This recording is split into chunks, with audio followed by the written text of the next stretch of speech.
Episode opening സീനില് ഇപ്പൊ സാസുക പറയും പുറത്തെല്ലാവരും infinity സുക്കുനോമിയില് ലോക്കായി നിൽക്കുകയാണ്. അപ്പൊ അവിടുന്ന് അങ്ങനെ കട്ട് ചെയ്ത് പുറത്തുള്ളവരെ കാണിക്കും. അവരുടെ ബോഡി മുഴുവൻ ഒരു മമ്മി പോലെ കവർ ചെയ്ത് ഇൻഫിനിറ്റ് സുക്കുനോമിയില് അങ്ങനെ കവർ ചെയ്ത് വെച്ചിരിക്കുകയാണ്. അവിടുന്ന് അങ്ങനെ ബ്ലാക്ക് ഔട്ട് ചെയ്ത ഒരു വില്ലേജ് കാണിക്കും. അവിടെ യുഗിട്ടോയും കില്ലർ ബിയും അവർ രണ്ടുപേരും എന്തോ കാര്യമായിട്ട് ഒളിഞ്ഞു നോക്കുകയാണ്. കില്ലർ ബി പറയും ഇത്രയും നേരം നോക്കിയത് മതി, ഇനി നമുക്ക് അവരെ പ്രൊട്ടക്ട് ചെയ്യാൻ സമയമെന്ന് പറഞ്ഞ് അങ്ങനെ എവിടേക്കോ ലക്ഷ്യമാക്കി മുൻപോട്ട് നടക്കും. കില്ലർ ബി ഇപ്പോ ഏതൊക്കെയോ സെല്ലൊക്കെ തകർത്ത് ഗാറയുടെ അടുത്തേക്ക് വരും. ഗാറ ആക്ച്വലി ലോക്ക് ചെയ്ത് വെച്ചിരിക്കുകയാണ്. കില്ലർ ബി പറയും നിങ്ങൾ പേടിക്കേണ്ട ആവശ്യമില്ല, നിങ്ങളെ പ്രൊട്ടക്ട് ചെയ്ത് പുറത്തേക്ക് കൊണ്ടുപോകാനാണ് ഞാൻ ഇവിടേക്ക് വന്നത്. നിന്നെ പോലെ തന്നെ എന്റെ ബോഡിയിലും ഒരു മോൺസ്റ്റർ ഉണ്ട്, ആ 8th ടൈല് അതെന്റെ ബോഡിയിലാണുള്ളത്. ഉടനെ കില്ലർ ബി അവൻ ആ ഗേറ്റ് തകർത്ത് അകത്തേക്ക് കയറുമ്പോൾ തന്നെ എന്തോ ഒരു പവർ എനേബിൾ ആവും. അതിനുശേഷം ഒരു പപ്പട് അത് പുറത്തേക്ക് വരും. അതിനെ കാണേണ്ട താമസം ഗാർ നിലവിളിച്ചു പറയും കില്ലർ ബി മാറിക്കോ, ആ ഒരു പപ്പട് അത് ഉറപ്പായിട്ടും നിന്നെ അറ്റാക്ക് ചെയ്യും. അതിനെ കാണേണ്ട താമസം 8th ടൈല് അതങ്ങനെ ചാടി വീണ് ആ പപ്പടുമായിട്ട് പൊരിഞ്ഞ അട്ടിയിട്ടി ബഹളം. അതേസമയം ഇവിടെ കില്ലർ ബി അവൻ ഓടിപ്പോയി ഗാറെ ലോക്ക് ചെയ്തിരിക്കുന്ന ആ ഒരു ചെയിൻ അതങ്ങനെ വെട്ടി താഴെയിടും. ഗാറ ടെൻഷനായിട്ട് ചോദിക്കും നീ എന്തിനാ എന്നെ രക്ഷിക്കുന്നേ? അതിന് കില്ലർ ബി പറയും നമ്മളെല്ലാവരും ഈക്വലാണ്, ഇപ്പൊ നമ്മൾ ഒരുമിച്ച് നിന്ന് വേണം ഈ ഒരു വാറ് തടയാൻ. അതുകൊണ്ട് എത്രയും പെട്ടെന്ന് നമുക്ക് ഫീസ്റ്റ് ബോംബ് അടിച്ച് പുറത്തേക്ക് പോകണമെന്ന് പറഞ്ഞ് അവർ രണ്ടുപേരും ഫീസ്റ്റ് ബോംബ് അടിക്കും. അത് അടിക്കേണ്ട താമസം അവരുടെ രണ്ടുപേരുടെ ഫീലിങ്സ് അത് അങ്ങോട്ടും ഇങ്ങോട്ടും ട്രാൻസ്പോർട്ടായി അവരുടെ ഫീലിങ്സ് അത് പരസ്പരം എക്സ്ചേഞ്ച് ആയി പുറത്തേക്ക് വരും. അവര് പുറത്തെത്തി ഇപ്പൊ ആ ബിൽഡിങ്ങിലേക്ക് നോക്കി നിൽക്കുകയാണ്. ആ ഒരു വലിയ ബിൽഡിങ് അത് പതിയെ പതിയെ മുഴുവനായിട്ടും ഇടിഞ്ഞ് താഴെ വീഴും. ഗാറ ഷോക്കായിട്ട് പറയും എന്റെ സാൻഡ് പാത്രം അതാ റൂമിലായിരുന്നു, അതെടുക്കാൻ ഞാൻ മറന്നുപോയി. അപ്പോഴായിരിക്കും യുഗീട്ടോ അവളിപ്പോ അതുമായിട്ട് അവിടേക്ക് വരിക. ഗാറയ്ക്ക് ആ പാത്രം കാണുമ്പോ ഒരുപാട് സന്തോഷാവും, അതെപ്പോഴും അവന്റെ കൂടെ തന്നെ ഉള്ളതാണ്. ഉടനെ കില്ലർ ബി പറയും അങ്ങനെ 1 ടൈലിനെ ഒരു വിധത്തില് നമ്മൾ കണ്ടുപിടിച്ചു, ഇനി ആ 9 ടൈലിനെ അതിനെ കൂടെ എങ്ങനെയെങ്കിലും കണ്ടുപിടിക്കണം എന്ന് പറയും. അത് കേട്ട് അവള് പറയും പേടിക്കേണ്ട ആവശ്യമില്ല, ബാക്കിയുള്ള എല്ലാത്തിനെയും ഞാൻ തന്നെ കണ്ടുപിടിച്ച് അവരെ മോചിപ്പിക്കും, അത് എന്റെ ഉത്തരവാദിത്വമാണ്. അവളുടെ പിന്നാലെ തന്നെ ഗാറയും കില്ലർ ബിയും അങ്ങനെ ലീഫ് വില്ലേജിലേക്ക് വരും. ലീഫ് വില്ലേജില് വലിയൊരു വീട്ടില് ഇപ്പൊ കുട്ടപ്പനെയും അവന്റെ 9 ടൈലിനെയും ലോക്ക് ചെയ്ത് വെച്ചിരിക്കുകയാണ്. കുട്ടപ്പനാണെങ്കിൽ അലമുറയിട്ട് നിലവിളിച്ച് കൊണ്ടേയിരിക്കുകയാണ് എന്നെ അഴിച്ചുവിട്, തുറന്നു വിട്, ആരെങ്കിലും ഉണ്ടോ എന്ന് ചോദിച്ചു കൊണ്ടേയിരിക്കും. അത് കേട്ട് കില്ലർ ബി മിണ്ടാതിരിക്കേ, ഞങ്ങൾ നിന്നെ സേവ് ചെയ്യാൻ നിന്റെ അടുത്തേക്ക് തന്നെയാണ് വരുന്നത്, നീ ഒന്നുകൊണ്ടും പേടിക്കേണ്ട ആവശ്യമില്ല. അതേസമയം ഇവിടെ ഗാർഡ്സ് കുട്ടപ്പന് കഴിക്കാനുള്ള ന്യൂഡിൽസ് താഴേക്ക് കൊടുത്തുകൊണ്ടിരിക്കുകയാണ്.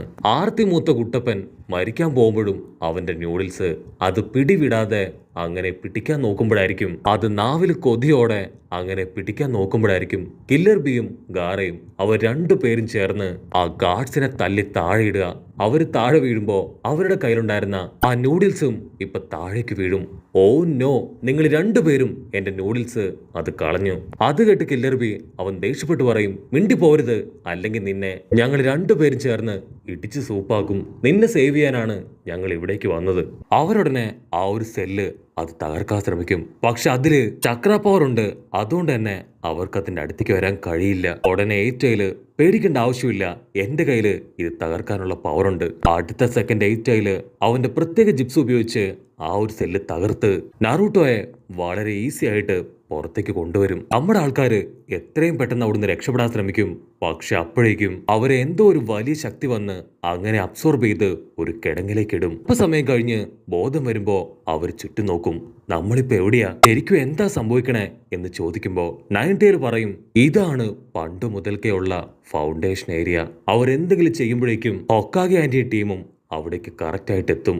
ഹൊക്കാഗെ ആന്റി ദേഷ്യപ്പെട്ട് പറയും നിങ്ങൾക്ക് ആവശ്യം ഈ 9 ടൈലിനെ ആണല്ലേ, ഈ 9 ടൈലിനെ ഇവിടുന്ന് തട്ടിക്കൊണ്ടു പോകാനല്ലേ നിങ്ങൾ ഇത്രയും കഷ്ടപ്പെട്ട് ഈ ഒരു വലിയ സെല്ല് തകർത്തത്. ഈ 9 ടൈല് അത് ലീഫ് വില്ലേജിന്റെ ആണ്, ഒരു കാരണവശാലും ഇതിനെ ഞങ്ങൾ വിട്ടു തരില്ല. നിങ്ങൾക്കൊരു കാര്യം അറിയോ, ഇപ്പൊ ശരിക്കും ട്രാപ്പിലായിരിക്കുന്നത് നിങ്ങളാണ്. ഇനി മുതൽ ലീഫ് വില്ലേജില് ഒരു ബീസ്റ്റ് അല്ല മറിച്ച് 3 ബീസ്റ്റുകൾ ഉണ്ടാവും. നിങ്ങൾ 3 പേരും ലീഫ് വില്ലേജിന് സ്വന്തമാണ് ഇന്നു മുതൽ. ഹൊക്കാഗെ ആന്റി ആണെങ്കിൽ 3 ഡയൽസ് എടുക്കും. ഈ ഡയൽ വെച്ച് നമ്മൾ കളിക്കാൻ പോവാണ്. കളിയിൽ ഞാൻ ജയിച്ച നിങ്ങൾ 3 പേരും ഇന്നു മുതൽ ലീഫ് വില്ലേജിന് സ്വന്തമായിരിക്കും. അസിസ്റ്റന്റ് ചേച്ചി അവള് ഷോക്കായി ഹൊക്കാഗെ ആന്റിയെ തടയാൻ ശ്രമിക്കുമെങ്കിലും ഹൊക്കാഗെ ആന്റി അത് കേൾക്കാൻ തയ്യാറാവില്ല. പക്ഷെ ഗാറയാണെങ്കിൽ ഇപ്പൊ ക്യാഷ്വലായി ആ ഡയൽസ് കയ്യിൽ മേടിക്കും. അതിനുശേഷം ഫുക്കാഗുവിനോട് വളരെ സിമ്പിൾ ആയിട്ട് ഒരു ഡയലായി മാറാൻ പറയും. അടുത്ത സെക്കൻഡ് ഫുക്കാഗു ഡയസായി മാറും. അതിനുശേഷം അവർ കളി സ്റ്റാർട്ട് ചെയ്യും. ആ 2 ഡയൽസും അതങ്ങനെ കറക്കി കറക്കി ഹൊക്കാഗെ ആന്റി താഴെ അടിക്കും. ഗാറ കറക്റ്റ് ആയിട്ട് ഒരു നമ്പർ ഫുക്കാഗുവിന് പറഞ്ഞു കൊടുക്കും. നമ്പർ 1. ഹൊക്കാഗെ ആന്റി ആ കപ്പ് തുറക്കും. അതിൽ 2 ഡയൽസിലും നമ്പർ 1 ആയിരിക്കും. അത് കണ്ട് ഹൊക്കാഗെ ആന്റി ഷോക്കാവും. ഹൊക്കാഗെ ആന്റി കലി കയറി ആ ഡയൽസ് അത് വീണ്ടും കറക്കും. പക്ഷെ അപ്പോഴേക്കും തല കറങ്ങി ഫുക്കാഗു അവൻ നോർമൽ രൂപത്തില് താഴേക്ക് വീഴും. നൈസായിട്ട് പണി പാളിന്ന് മനസ്സിലാക്കിയ നമ്മുടെ ഏട്ടയില് അവൻ ഹൊക്കാഗെ ആന്റിക്ക് നേരെ ബ്ലാക്ക് ഇങ്ക് തുപ്പും. ആ ഗ്യാപ്പില് നമ്മുടെ ആൾക്കാര് അവിടുന്ന് ജീവനും കൊണ്ട് ഓടും. ഒരു വിധത്തില് ഇപ്പൊ നമ്മുടെ ആൾക്കാര് അവിടുന്ന് രക്ഷപ്പെടും. പക്ഷെ കുട്ടപ്പനാണെങ്കില് അവന്റെ നൂഡിൽസ് നഷ്ടപ്പെട്ട വിഷമം അതിപ്പോഴും മാറില്ല. അവൻ വീണ്ടും ഇപ്പൊ കില്ലർ ബിയോട് പറയും, നീ ഒറ്റൊരുത്ത കാരനാണ് എന്റെ നൂഡിൽസ് എനിക്ക് നഷ്ടായത്. അതിന് കില്ലർ ബി പറയും, നീ ജസ്റ്റ് എനിക്കൊന്ന് ഫീസ്റ്റ് ബോംബ് അടിക്ക്. അങ്ങനെ 2 പേരും ഫീസ്റ്റ് ബോംബ് അടിക്കും. അത് കഴിഞ്ഞ് കില്ലർ ബി പറയും, നമുക്ക് എത്രയും പെട്ടെന്ന് ബാക്കിയുള്ള മോൺസ്റ്റേഴ്സിനെ കണ്ടുപിടിക്കണം. നമുക്ക് ആരോ തരുന്ന ഒരു ടാസ്ക് ആണിത്. പക്ഷെ ഒരു കാരണവശാലും നമ്മൾ ഈ ടാസ്ക് കംപ്ലീറ്റ് ചെയ്യാതിരിക്കാൻ പാടില്ല. എങ്ങനെയെങ്കിലും ബാക്കിയുള്ളവരെ കണ്ടുപിടിക്കണം എന്ന് പറയും.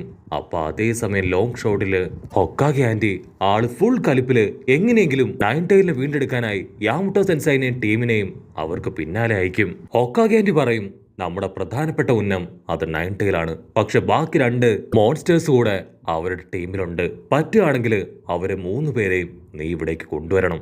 കട്ട് ചെയ്ത മറ്റൊരു ഭാഗത്ത് കില്ലർ ബി, ഗാറ, നറൂട്ടോ അവര് 3 പേരും ഫുൾ സ്പീഡില് അങ്ങനെ കുതിച്ചു പായാണ്. കില്ലർ ബി പറയും, നമ്മുടെ പവർ അതിപ്പോ കുറെ കുറഞ്ഞിരിക്കുകയാണ്. അവർ നമ്മുടെ പവർ അബ്സോർബ് ചെയ്തെടുത്തു. അതിന് ഗാറയും അതെ നമ്മുടെ പവർ ഇപ്പോ കുറഞ്ഞിരിക്കുകയാണെന്ന് പറയും. കുട്ടപ്പനാണെങ്കിൽ ഒന്നും പിടികിട്ടില്ല. നമ്മുടെ പവർ ആരാ അബ്സോർബ് ചെയ്തേ? നമുക്ക് എന്താ സംഭവിച്ചേ? അതിന് കില്ലർ ബി പറയും, നമ്മുടെ പവർ അത് അടിച്ചു മാറ്റിയത് മറ്റാരുമല്ല, ആക്കാസ്കി ടീമാണ്. അതുകൊണ്ടാണ് ഞാനും ഗാരയും ചേർന്ന് കഷ്ടപ്പെട്ട് ഓരോ ബീസ്റ്റുകളെ ആയിട്ട് കണ്ടെത്തുന്നത്. നമ്മൾ എല്ലാവരും ചേർന്നെങ്കിൽ മാത്രമേ അക്കാസ്കി ടീമിനെ തകർക്കാൻ കഴിയൂ. നമുക്ക് നഷ്ടപ്പെട്ട പവർ അത് നമുക്ക് തിരികെ പിടിക്കാൻ കഴിയൂ. നമ്മുടെ ആൾക്കാര് ഇപ്പൊ ഒരുപാട് ദൂരം മുൻപോട്ട് പോകുമ്പോ വലിയൊരു ഹോട്ടൽ കാണും. ഒത്തിരി നേരം അവര് ട്രാവൽ ചെയ്തുകൊണ്ട് തന്നെ ഇപ്പൊ ഹോട്ടലിലിരുന്ന് എല്ലാവരും ഹായായിട്ട് ഫുഡ് കഴിക്കുകയാണ്. അപ്പൊ അതേസമയം ലോങ് ഷോട്ടില് യാമുട്ടോ സെൻസായും ആളുടെ ടീമും അവര് നമ്മുടെ ആൾക്കാരെ പോയിന്റ് ചെയ്ത് അങ്ങനെ നിൽക്കാണ്. അടുത്ത സെക്കൻഡ് യാമുട്ടോ സെൻസായി ആളുടെ വുഡ് ജിപ്സ് ഉപയോഗിച്ച് നറൂട്ടോയും കില്ലർ ബിയെയും ഗാറയെയും 3 പേരെയും അങ്ങനെ ലോക്ക് ചെയ്ത് പിടിക്കുകയാണ്. അപ്പോഴായിരിക്കും ഒരു വമ്പൻ ട്വിസ്റ്റ്. അത് യഥാർത്ഥ നറൂട്ടോയോ കില്ലർ ബിയോ ഗാറയോ ആയിരിക്കില്ല.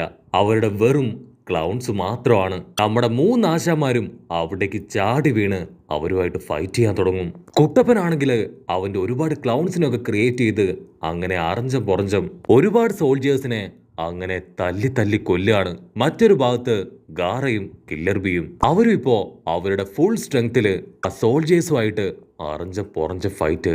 ഇവിടെ യാമുട്ടോ സെൻസായി ആള് കുട്ടപ്പന്റെ അടുത്തേക്ക് പോയി നറൂട്ടോയെ വീണ്ടും ലോക്ക് ചെയ്യാൻ ശ്രമിക്കും. അത് കണ്ട കില്ലർ ബിയും ഗാറയും അവര് യാമുട്ടോ സെൻസായി അറ്റാക്ക് ചെയ്യാൻ തുടങ്ങും. ഉടനെ നയൻടൈല് അത് കുട്ടപ്പനോട് പറയും, കുട്ടപ്പ എത്രയും പെട്ടെന്ന് എന്റെ നയൻടൈൽ പവർ അത് യൂസ് ചെയ്യ്. അത് കേൾക്കേണ്ട താമസം നറൂട്ടോ അവൻ നയൻടൈൽ മോഡിലേക്ക് മാറി അവന്റെ ചുറ്റും കണ്ടവരെ എല്ലാവരെയും തല്ലി തല്ലി ദൂരേക്ക് തെറിപ്പിച്ചു കളയും. ഫൈറ്റിന്റെ അവസാനം ഇപ്പൊ നമ്മുടെ ആൾക്കാര് ഒരു വിധത്തില് അവിടുന്ന് രക്ഷപ്പെട്ടു പോവും. അപ്പൊ അവിടുന്ന് അങ്ങനെ സൂം ഔട്ട് ചെയ്ത് മരങ്ങൾക്കിടയില് യാമുട്ടോ സെൻസായും ആളുടെ ടീമും. യാമുട്ടോ സെൻസായി പറയും, ഒരു ബീസ്റ്റ് ആണെങ്കിൽ നമുക്ക് ഈസി ആയിട്ട് പിടിക്കാം. പക്ഷെ ഇത് 3 പേരുണ്ട്. സോ അത്ര എളുപ്പത്തിലൊന്നും അവരങ്ങനെ ഈസി ആയിട്ട് പിടിക്കാൻ കഴിയില്ല. നമുക്ക് എത്രയും പെട്ടെന്ന് റീഎൻഫോഴ്സ്മെന്റിന് ആൾക്കാരെ ഇവിടേക്ക് കൊണ്ടുവരണം. അപ്പൊ അവിടുന്ന് അങ്ങനെ ബ്ലാക്ക് ഔട്ട് ചെയ്ത നറൂട്ടോയും ഗാറയും കില്ലർ ബിയും അവർ 3 പേരും ഇപ്പൊ ഹിഡൻ വാട്ടർഫോൾസ് വില്ലേജിലേക്ക് എത്തിക്കഴിഞ്ഞു. നമ്മുടെ ആൾക്കാരാണെങ്കിൽ അവിടെ റിലാക്സ് ചെയ്യാണ്. പക്ഷെ അപ്പോഴേക്കും ഹിറ്റാച്ചി, തേതുറ, സാസുരി, അക്കാസ്കി ടീമിലെ ആ 3 പവർഫുൾ ആയിട്ടുള്ള ആൾക്കാരും നമ്മുടെ ആൾക്കാരുടെ തൊട്ട് മുൻപില് അങ്ങനെ മാസായിട്ട് നിൽക്കുകയാണ്. കില്ലർ ബി പറയും, നമ്മൾ ആരും എടുത്തു ചാടി ഒന്നും ചെയ്യാൻ പാടില്ല. വളരെ ആലോചിച്ച് ഓരോ സ്റ്റെപ്പും വളരെ കൃത്യമായിട്ട് വേണം നമ്മൾ മുൻപോട്ട് വെക്കാൻ എന്ന് പറയുമ്പോഴേക്കും സാക്ഷാൽ നറൂട്ടോ. അവൻ നോ എന്നലറിക്കാറി ഹിറ്റാച്ചി ഇടിക്കാനായിട്ട് അവന്റെ അടുത്തേക്ക് ഓടുകയാണ്. കുട്ടപ്പൻ ചാടി വന്ന് ഹിറ്റാച്ചിയുടെ തലയില് ആഞ്ഞൊരടി. ഉടനെ ഹിറ്റാച്ചി അവൻ ഒരുപാട് കാക്കകളായി അങ്ങനെ പറന്നു പോവും. കുട്ടപ്പനാണ് ഷോക്കാവും. ഓ മൈ ഗോഡ്, ഞാൻ അവന്റെ ഗെഞ്ചിപ്സൂല് പെട്ടുപോയോ? അതേസമയം കില്ലർ ബിയും കാറയും അവർ രണ്ടുപേരും ദേദ്രയും സാസുരയായിട്ട് പൊരിഞ്ഞ ഫൈറ്റിലാണ്. അങ്ങനെ അവിടെ വെച്ച് ഈ ഒരു എപ്പിസോഡും അവസാനിക്കുന്നു. എപ്പിസോഡ് ഇഷ്ടപ്പെടുകയാണെങ്കിൽ തീർച്ചയായിട്ടും ലൈക്ക് ചെയ്യാനും കമന്റ് ചെയ്യാനും ഷെയർ ചെയ്യാനും മറക്കല്ലേ. അടുത്തൊരു അടിപൊളി എപ്പിസോഡുമായിട്ട് കാണുന്നവരെ it's me with Mallu episode.